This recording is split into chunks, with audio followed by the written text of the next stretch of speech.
The fact of the matter is that actors and writers are making less money now than they were making a decade ago when you adjust for inflation. They are empirically making less money. Showruns are shorter, the pay is lower, and there's not also, I think, something that people aren't really talking about, there's not a clear path from becoming a baby writer to becoming a showrunner, from becoming a new actor to becoming a working actor and a successful actor. That path is narrowed and it pays less, and it's less of an option for people with families and children and people who just want to make a real living in this business. From the outside, it looks like it's rich people fighting about money, but the fact of the matter is 95% of the members of these guilds are working class families who make very little a year, and we're fighting for them, honestly. I'm out here fighting so that working class members of these guilds can continue to be members of this profession, make a living at it, and be able to provide for their families.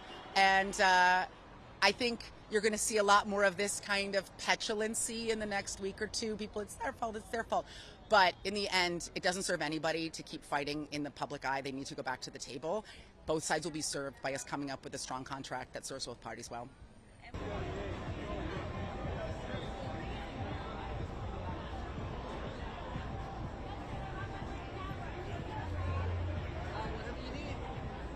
Definitely, solidarity automatically makes you feel better in numbers. I hope it makes a difference in negotiations. I think right now the WGA, the contract that was rejected and the SAG contract that was rejected, that's public for everyone to see. And people see how alarming it is. They see how dire it is. As you know, like, actors started sharing their residuals, and now people can see just how bad it really is. So if anything, I think more people, the solidarity, the unions both striking at the same time, it's making the world more aware. It's putting more pressure on studios and networks, of course. So yeah, it's a good thing.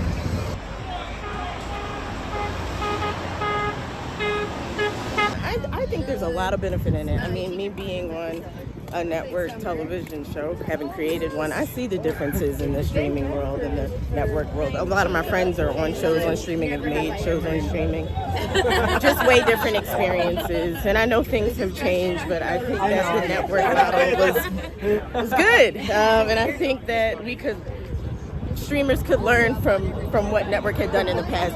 Right now it seems like we're reverting back to that anyway, which is strange. People, I saw that CBS is going to put Yellowstone on the air, and it's like, okay, well, there's going to be some residuals made in that situation. So I don't know, we'll see what happens. Yeah, I think there's a lot of benefit to the way network TV works.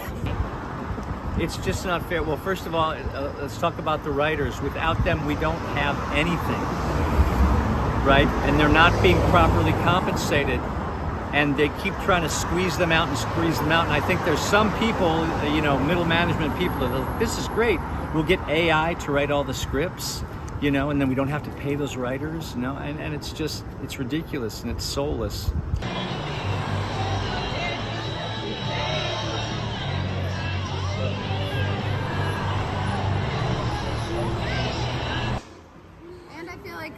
The fact that such a high percentage of our union can't even get insurance because we just can't make a living. Like, that there's people that used to be character actors or people that could come on for a few episodes a year and make a decent living and feel like they could kind of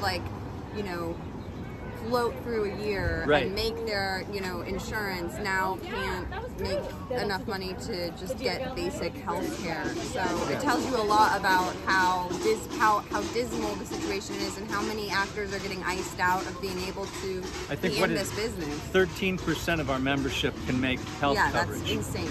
Yeah. So the 87% of us can't make health coverage. So it's not right.